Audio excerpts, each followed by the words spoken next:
What's up, friends? Welcome to the 2-6 podcast with Luke and Adrian. On this podcast, we focus on Web3, business, and achieving your personal potential. On today's episode, Adrian and I welcome a very special guest, our father, Gary. Over the years, our dad has taught us many things, including leadership, how to be successful in managing client relationships, and being a great person overall. We're very excited to have our dad as our very first guest on the podcast, and we're looking forward to having him share some of the great things he's taught us over the years with you all. With that all said, let's get to it. What's up, friends? Welcome to the 2-6 podcast with Luke and Adrian. In today's episode, we have a special guest, our one and only father, Gary. And so, Gary, very happy to have you on. It's very weird for me calling you Gary, but Dad, welcome to the podcast. Thank you, guys. Thank you.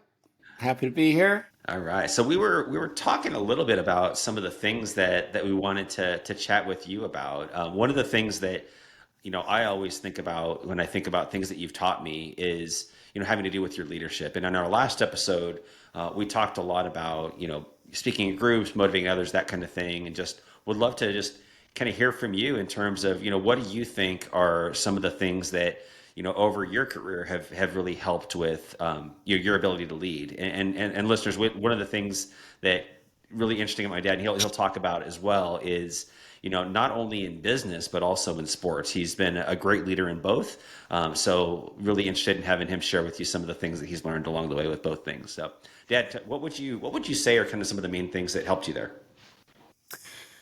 Well, when you're a leader, sometimes you're dealt with a hand that you have to play, and particularly in a job situation. Sometimes when I was coaching Little League, you just had kids, and what you do is you learn what each of their individual personalities is like. I've always used the phrase that you treat everybody the same but different. You want to make sure you're not showing favoritism, but at the same time,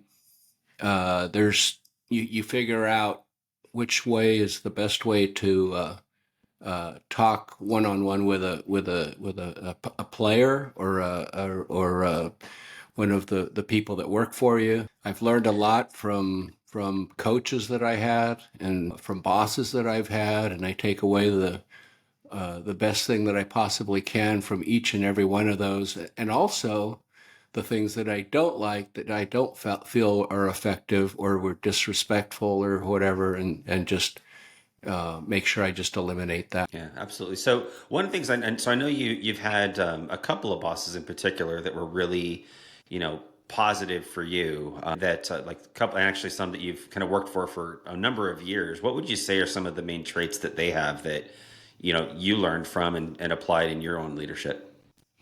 Well, I would say that both of them they never said it this way, but this is the way I learned it and heard it, is the best manager is going to be the person who allows you to believe that you're better than even you think you are. So in other words, he's always encouraging. They acknowledge typically when they make a mistake, and then your job is not to say, yeah, you screwed up. You come back and you say, okay, well, forget about it. Let's get this corrected. Let's move on. And then when they know you're confident in them, then they're going to get their job done, or in sports, play better. They just become on board because they know you're on board and you believe in them. Yeah, I mean, I think that definitely is something that I've experienced and hopefully done with teams that I've led too, in terms of confidence plays a big role. Like if you're not confident, whether you're about to hit a baseball or do your job, if you're don't believe in yourself, it's really your chances of doing something right are really small.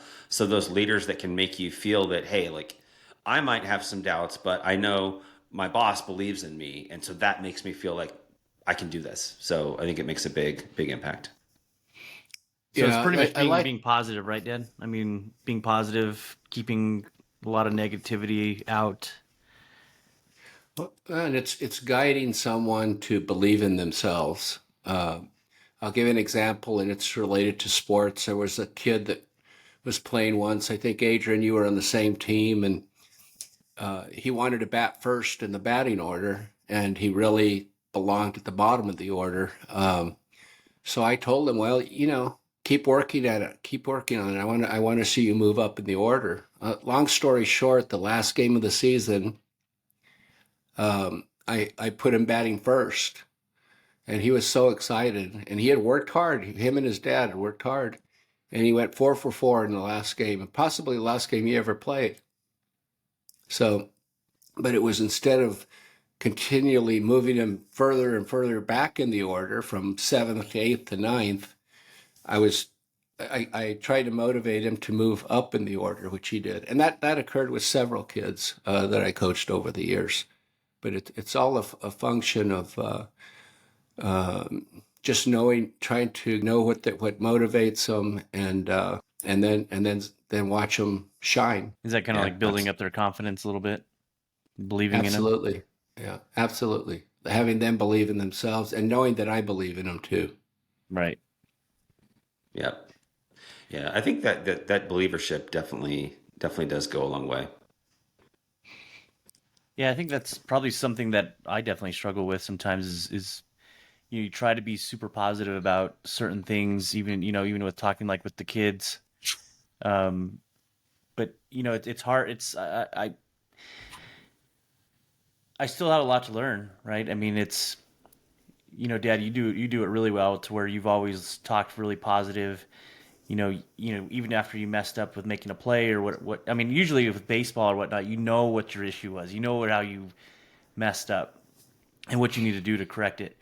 When with business, it's a little bit different because you have an idea, but you don't know exactly what you did wrong unless maybe you get feedback. So that feedback, I guess that's one of the biggest things is how do you relay feedback to somebody without necessarily calling out the faults or making them, calling out the negative part. But I mean, truly, they need to know what they did wrong, but then also helping correct it. Yeah, typically what I do in the business world that I've been in the industry I've been in for 48 years is I just I try to have make sure they're prepared. In my world, I would have an individual who I'm either his boss or training them to go into a committee meeting in which they have to present a client's request and try and get it done. If you can start doing really, really well, and then somebody makes a negative response on the committee and it goes down. Well, how do you get it back to come up so you get your deal approved? So what I would do is we would have mock committee meetings with my assistants, and we'd involve everybody, make it kind of fun. And then, I typically know what questions were going to be asked. So then they'd go in there with confidence, and then after they'd come in, how'd I do? And I'd say, okay, sit down. You did this good. You did this good. You did this. This is what you could have improved upon, or maybe you said too much. You didn't have to say, everything that you said, because then that led you down a different road. Yeah. So, you just go through all that, and then you just watch them develop. And they typically one thing I've always thought too, just as an aside, is I think people that you manage feed off of your personality, the way you are. If you put laughter into your job, make it a little bit more fun, then the whole environment is better too. And Oh yeah. and I've noticed that through my career. You can walk in, nobody was smiling. I'd look around and say, boy, it's they're not very customer friendly. And then later you learn who the manager was, and you learn what their personality was like, and you think back and you think, now that's why that branch was like that, because their manager. It was the Then you'd 80s. walk into one and everybody was friendly, and later you learn that, boy, they have a great manager. So Hmm. and in that world, our product is a commodity. Everybody offers the same thing. So what do you do that's different? What And one of my favorite sayings is to be the best of the best, you got to be the only one that does what you do. So you got to figure out what that is. The Yeah. And then famous that quote. sets you apart from all the other competitors that you have. And then you have a customer for life. Yep. Yeah, And absolutely. And going I know, into like, go ahead, Luke. no, I was actually going to say, I know that that's one of the quotes that's really resonated with you, Adrian. Like it's like you talk about that one a lot of times, especially in your line of work. So was interested in kind of what you were going to say about that. Yeah, no, I mean I mean obviously just like you said, Dad. I mean, I mean I see it in my kids. I mean we're all reflections of our parents to a point. Um, the way that we perceive or the way that we are with ourselves and how we present ourselves, even the way we talk, laugh, joke around, just to kind of take the edge off, I think is huge. I think that's one of the biggest things that I probably got from you was just talking. Obviously, I talk to people on the phone a lot, but just knowing how to talk to people, even just opening up the conversation, with tenacity or just be, excited to see somebody, not like, oh, Yes. hey, Gary, but just like sounding excited to that they're calling, or even when you're calling them, you're enthusiastic, I guess is the best word to talk to them. But Yeah. going with that, I mean, Dad, what else other than like being like super excited to talk to them? What else would you what are other things that you like to do? Well, like you said, enthusiasm is totally important. I once read of a study that said that if you have a if a customer or a potential customer has a good impression of you, then you're on the right step. But if they get an immediate bad impression, that it takes 12 positive things that you do to bring them back to the beginning where maybe they have a little bit of confidence in you. And so Yeah. you really have to let them know that you want their business, that you're going to do the best you can. You know, I have one thing I do on my business card. I have my cell phone. Well, nobody wants to have their cell phone on their business card. And I tell them, this is the best number to call me, and you can call me 24/7. And they're like, oh, have I ever got a call, at midnight? No, just one time from a customer that I got to know real well. He just wanted to see if I would answer the phone, and I did. But, just, doing that gives them that, something that nobody else would do. And that's what you got to do to earn their total loyalty. Loyalty is everything. It is everything. Um, You're, you got to be loyal to them, and they will be loyal to you. I think like the way that you start, like you start by setting the tone, right? So like you show that you're happy to hear from them, whether it's the first time that you ever spoke to them, whether it's the way that you answered the phone, the way that you conduct your interactions and kind of are genuine. I think all of those things go into helping you to build that loyalty. Like I think one of the things I always think about too, like even not only the way that you open the call, but the way you close the call too. Like I always remember anytime I'd call Grandpa, like I would get like afterwards he'd thank me for calling, like thank you for calling, and it's like oh I feel good, like he was happy to talk to me both when he answered, when he closed, and those are some of the things that between kind of the two of y'all, I've really tried to insert into the way that I talk with people and that kind of thing too. I don't always thank everyone for calling. I should do it more, but it's one that I do if I'm working with the client. I do. Yeah, yeah. Communication is the other thing. You need to, when you're in business, it's always good to, follow up in one way, shape, or form. Like I know, Adrian, you've done it for years, where you send out calendars and you follow up, and you have a tremendous following of repeat business. I mean, so you're doing it right. You're not forgetting them. You don't want to be yeah, that guy that takes care of them, and then when you get what you want for your business, you just forget about them. You don't call them. You don't take them to lunch. Whatever it takes in whatever industry you're. that's sometimes the hardest part, right? Is communicating with your clients, like talking to them person to person. I know that's one thing I definitely struggle with, and something that I could probably be better at. But that the calendars is just makes it a little bit more personal. We put in a personal letter, explaining, what our year was like. Truly, it's more personal. It's not a whole lot of business. We'll do a little bit of business here and there, just letting them know how we're doing, making sure they know we're still doing. We are still in the business. I think that's one of the big things, that we're not just like, oh, we stopped. But Dad, with the what is one of your? I think one things that I struggle with the most is remembering people's names, and how important it is to remember people's names when you're talking to them, or when you're meeting somebody for the first time. Do you have any tips on how to remember somebody's name? No, because I think you got the same gene that I do. I can.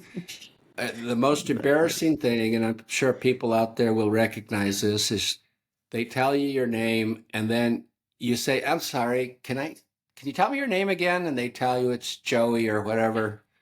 And then you keep talking and then, dang it, third, I can't ask them a third time, but so that's just a difficult thing. But I think you overcome it by just, you know, talking to them and expressing, what you want to express with enthusiasm and really going a little bit backtracking, Adrian, to what you said. When you when I go with a client to lunch, and this is probably someone I've known for a while. I have some clients that I've had for 33 years. We'll sit there I'll sit there in a 2 hour lunch, and we will talk business. And it doesn't have to be at the beginning; it could be at the end, could be in the middle. For probably, say it's a 2 hour lunch that we're there just enjoying ourselves. That's why we're there so long. We're talking about everything. Talking about our favorite sports team. We're talking about their kids. One thing I try and remember, I can't remember all their names, but I remember all how many kids they have, and like, how's your son doing in college? And and that's important to them. That's how um, you're creating an attachment between you, because it's almost like you're just good friends now. And that's that thing that sets you apart. I think, Gary knows me, Adrian knows me, Luke knows me. That's what's important to them. I know I can call on them, and they're going to do their best to take care of my issue, or provide a service that I really, really need, and not a service that I don't need. I can trust that they're going to give me just what I need for my money. Yeah, Nice. one thing I can add to that too, and I kind of have a similar issue where, like, for a long time I'd have a hard time remembering names, and I did learn a way that I'll share on how to do it. But to Dad's point that he just made, I think one of the big things is just showing that connection too. Like, for whatever reason, I might forget the name, but I'll remember that they were taking a trip to Paris and they were going to go, stop in London on the way, and we talked about them doing. I'll remember everything about our conversation, and for whatever reason, the name is just the part that I struggle with. So, what I personally try to do when that happens is at least like overemphasize that I do know you. I remember everything about, like, we talked about these things, so I'll ask those questions or talk about those things, and then hopefully I recall their name somewhere in the conversation. Yeah, very Good. well said. That's exactly right. But and one thing I would share, so I did learn. I think I talked about Dale Carnegie in a previous episode, but they actually have a method that might help some folks for how to remember a name. Some names it works better with than others. Basically, what you do is you picture their name in like an outrageous kind of situation. So if I'm trying to remember your name, Adrian, then you know what I'm going to say, because everybody has the same thing that they use your name with. But I'm going to picture like you as Rocky Balboa, like all beat up after a fight, screaming out the name Adrian. And so I just picture that with your face and your name saying that.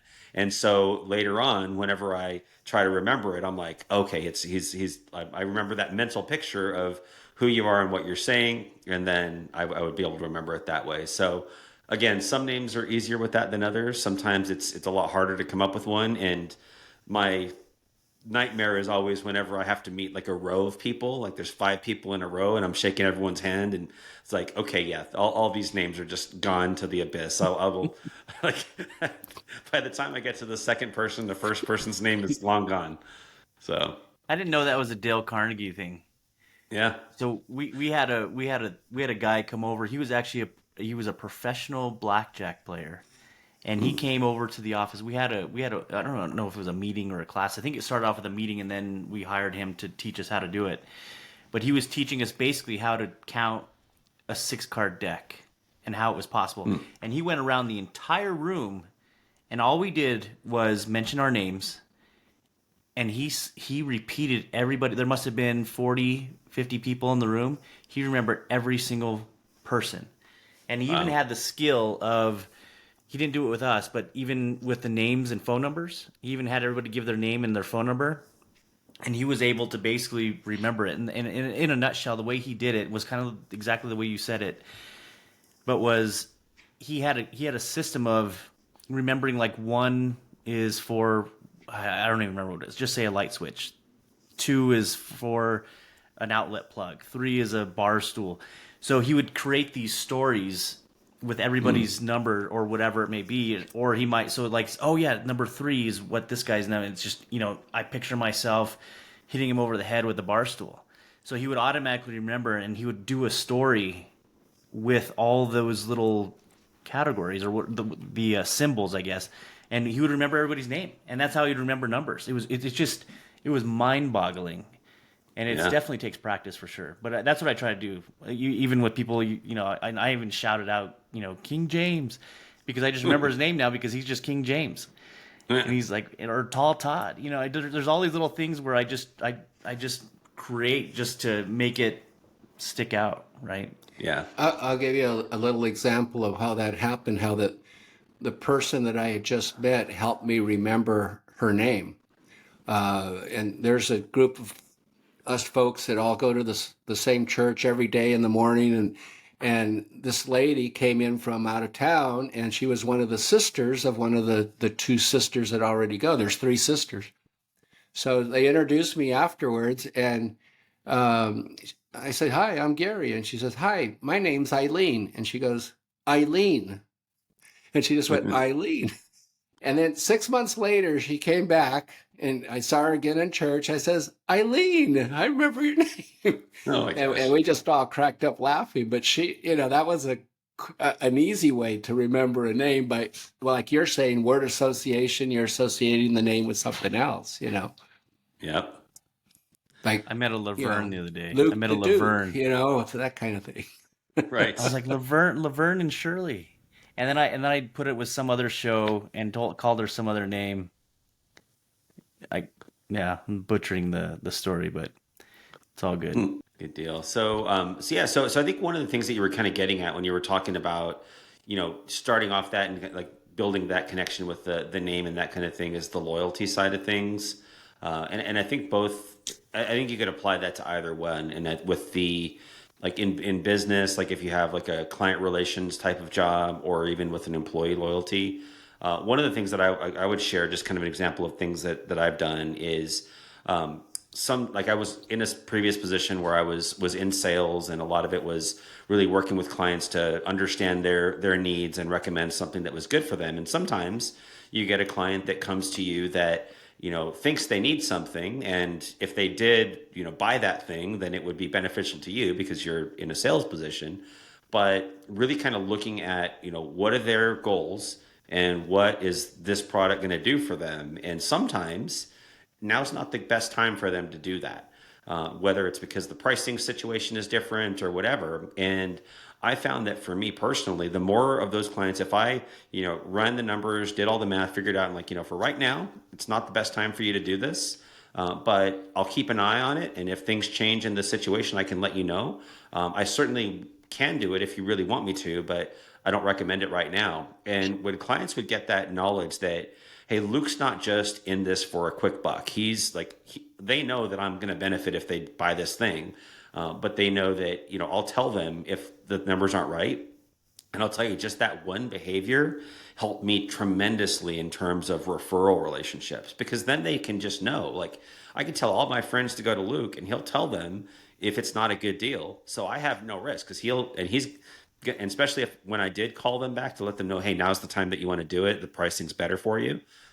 That's probably the number one thing. And I think if I were to kind of boil it down to like the core thing is it's just one, caring about your customers, and following through on things that you say that you're going to do. And that to me is one of the biggest ways to build client loyalty.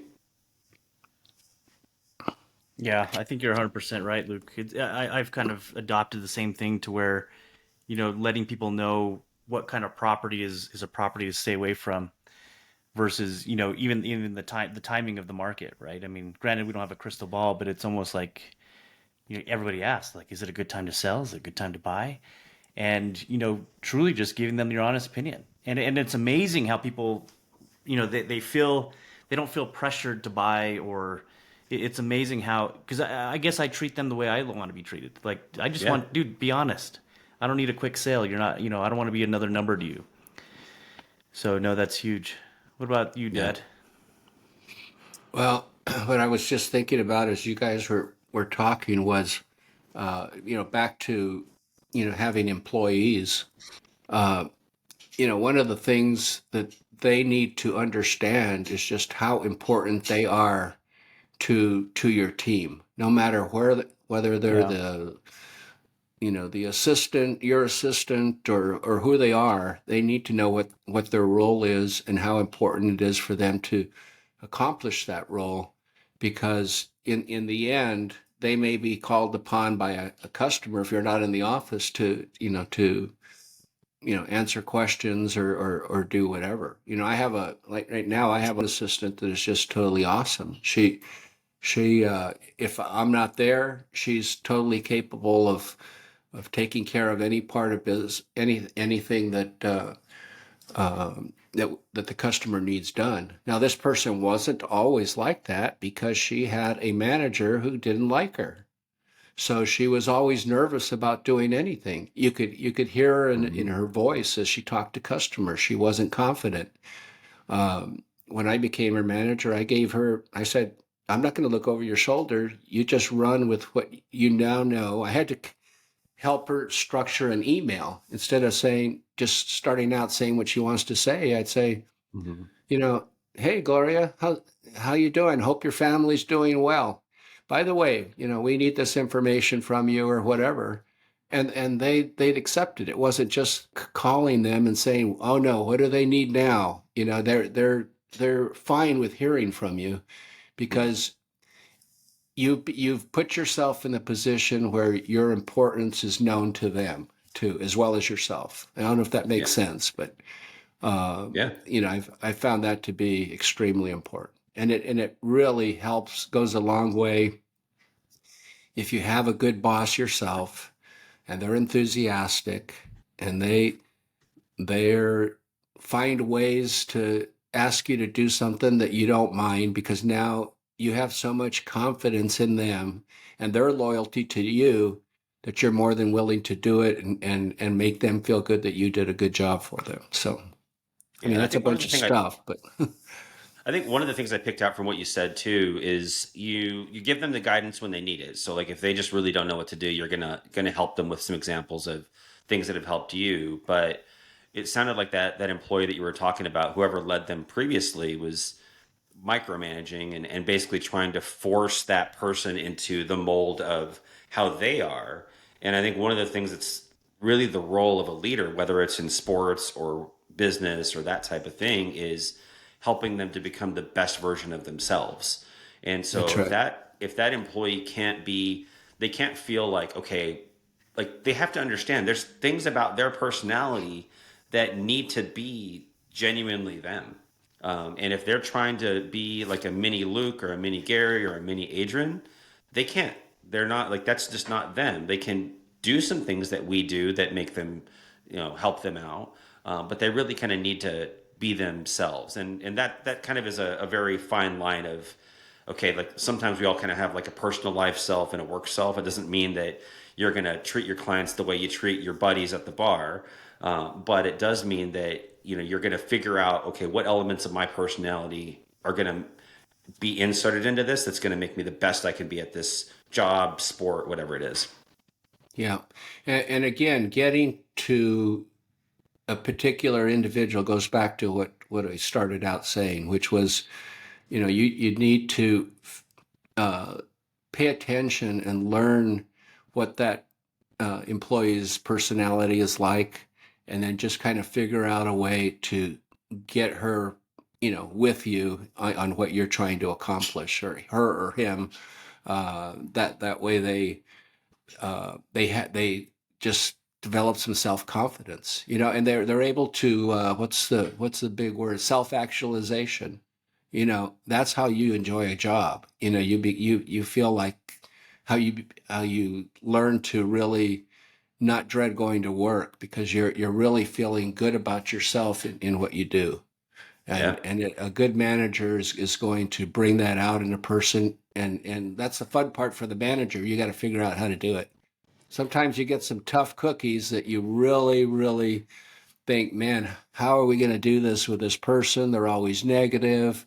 Their tone of voice is such that it's not going to be conducive to a good relationship with a customer. You got, and it's your job to figure out what to do with them, or if you ever had to, get rid of them. That said, Yeah. I've never fired anybody in my life. So Yeah. What? Yeah. No, I think a big part of that too is investing the time to get to know them so you know what those things are. Like what, because you can't just cutter tell, a room full of 20 employees, these are all the things that you can do to personally, insert your personality into it. Like a big, for some people, you kind of have to dig like to that person that maybe is that, bad tone of voice, their kind of general demeanor in life is grumpy. Well, obviously there's some big parts of that they're going to have to change to be good at client relations, but also, maybe there are some things within that, grumpy personality that they can kind of make into more of a pleasant or still be themselves, but kind of sunset some of the parts that are not great for what they're trying to do. yeah, How yeah. do you do One, that? How one, do you turn somebody from not being grumpy? Yeah, so I think a big part of it is so sometimes you can be grumpy in a funny way. Like if you think of like certain comedians that are like that, Yeah, where it's yeah. kind of like I think of like Ghostbusters. So the lady that answers the phone in Ghostbusters. So like generally, we probably don't want her in our offices doing what she does, and hopefully those that are listening kind of know who I'm talking about. But she kind of has a personality too that once you kind of get to know her, you kind of like her being around because she's funny. You just kind of learn that it's like that. Now, what you have to kind of squash is like the negativity element. So if it's complaining or criticism, like no, that's got to go. But if it's just like a different point of view on the world kind of thing, I think you can work with that and just figure out how to mold it in a way that um, people know that they're a good person. Yeah.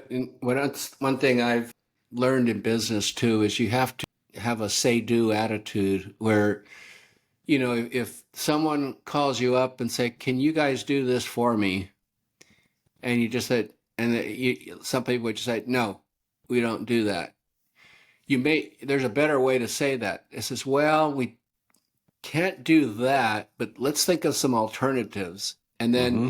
you either provide the alternative or together you work on it as a team, even though it's your customer, to come up with a solution. And Yeah. that's what's another way you're going to keep those customers, because you're not going to just blow them off and make them go away with an unpleasant feeling, when they hang up the phone or whatever, or walk away from the meeting. Yeah. There's always Yeah. I had a boss that had a way about him that someone would walk into a room and we were about to let him know we couldn't do his deal. He had a way about him that to express that to him, that when they walked out, they didn't feel bad at all. you know Yeah. but Yeah. that's just the way he was. That was his personality, and they just respected him so much. But the reason they were able to walk away not feeling so bad is because he'd give them alternatives, and they'd walk away fine Yeah. instead of standing up, walking out, and slamming the door on you. So, but you just got to figure that out, and that takes time. It takes experience. I've seen both of you guys, do a lot of great things, and I can tell by the way.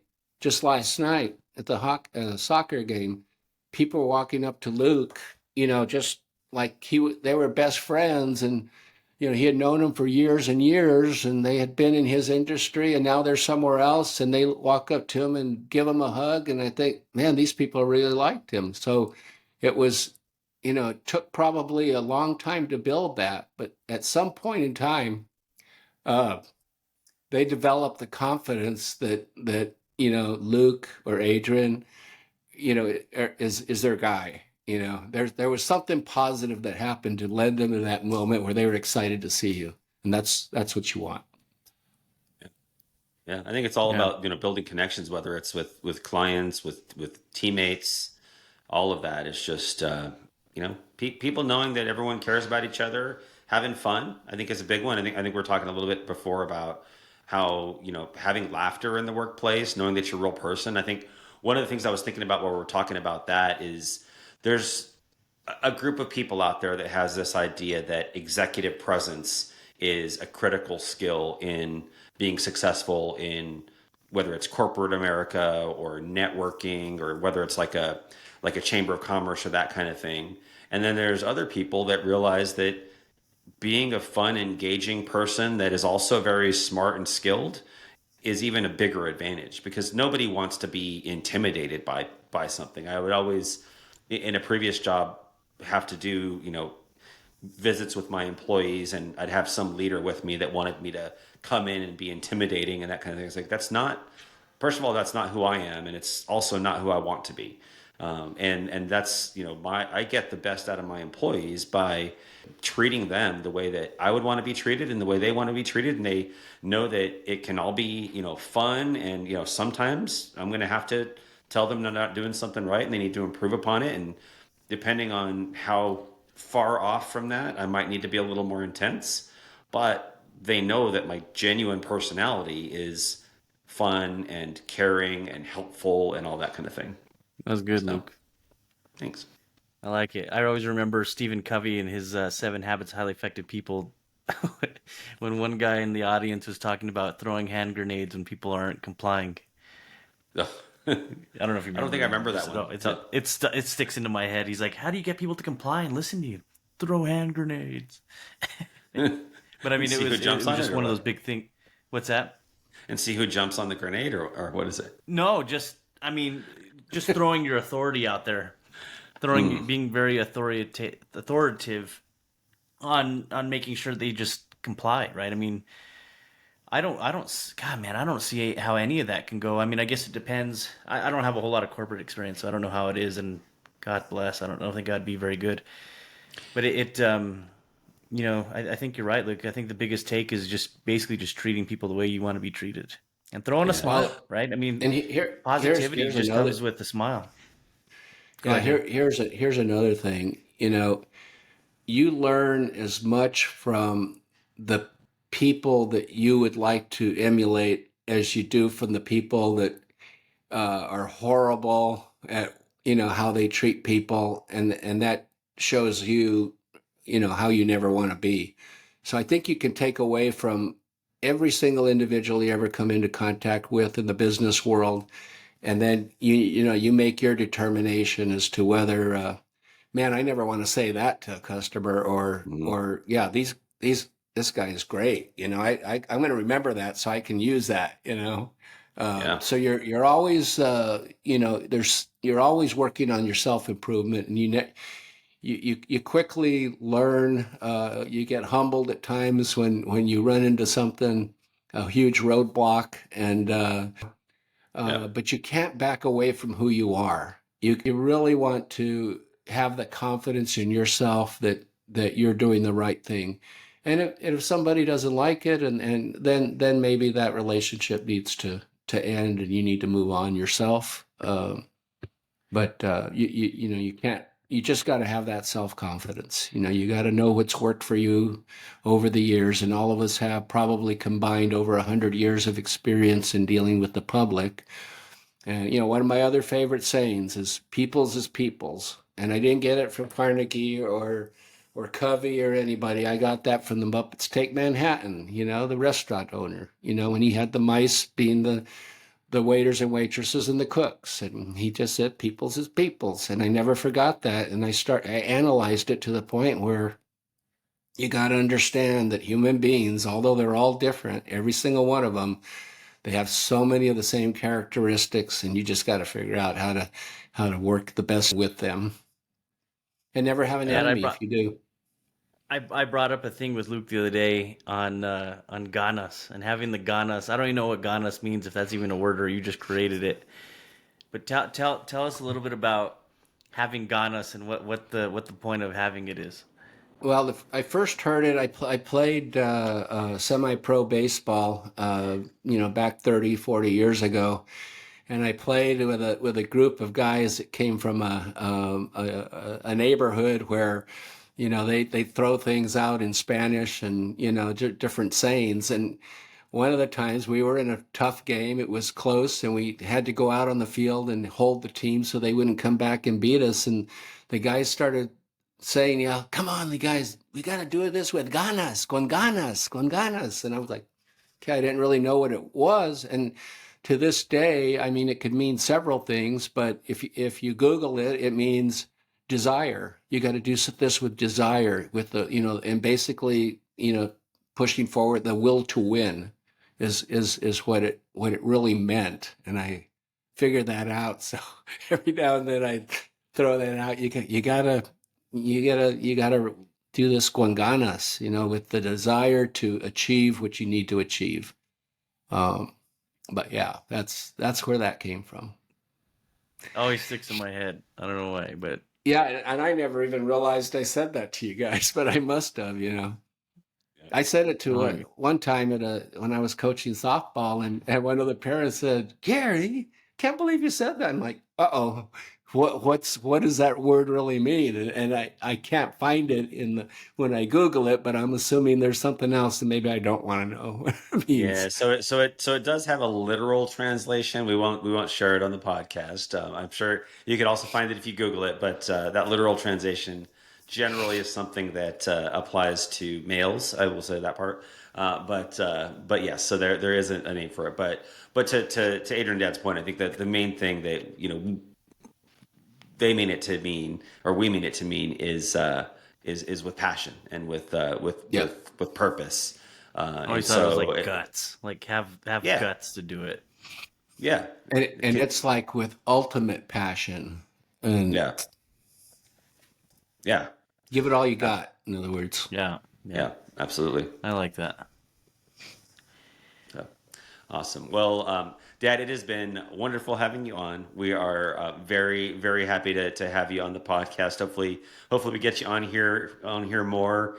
But before we close out, I thought it'd be good just to I wanted to share with you just some of the things that you've done that have helped me personally. So obviously, one of the big things that you did was just kind of setting that example for us in terms of leadership and belief in us and that kind of thing. Because I mean, you coached us in baseball from t-ball all the way to when I was in high school, and just kind of seeing, like, I've always been incredibly impressed with how you've been able to, like, in a motivational speech, for whether it was the team or other kind of thing, just sharing, like, all your ideas in a way that was compelling and made us feel excited and motivated and believed in. But then even on a personal side, just like really learning from you, I kind of took a lot of what made me successful in the business world, from the business lunches we used to have, and listeners, we used to, from the time I was, I think, 7 years old up Yep. until today. Me and my dad have had a weekly meeting, usually over breakfast or coffee. And now that we don't live in the same city, we do it virtually. And we just talk about stuff. Like, and sometimes it's just talking about personal things too. But I used to always be really interested in what Dad did for a living and learning about all that. And so, just overall, those years, there's just been so much that you've taught. So I just want to thank you for that. And always continue to learn from what you share. Well, I'm just very proud of the both of you too, because you guys are self-made. You had guidance from different people, from different experiences, but you guys have both been very successful. Very thankful to have sons like you guys. I'm very proud of you. I'm proud of you getting on the computer space virtually over here. and still managing your composure even though your earbud fell out. But they keep falling. Yeah, it's I couldn't tell you a thing about technology, but just when you get old, you develop some forms of wisdom, and you like to be able to share that and pass things on. So No, it was good. It was fun. We Yep. should actually do this more often. I think I had a good time. Yeah, me too. Me too. yep, me too. Awesome. All right. Well, listeners, as usual, really appreciate y'all. If you did enjoy today's episode, please like, review, and subscribe. We'd love to have you continue on this journey with us as we continue talking all things business, Web3, and achieving your personal potential. So, thanks again, Dad, for joining. Appreciate having you on, and thanks. We'll talk to y'all, the rest of y'all soon. Right on, Okay, guys. thank Talk to you. you guys soon.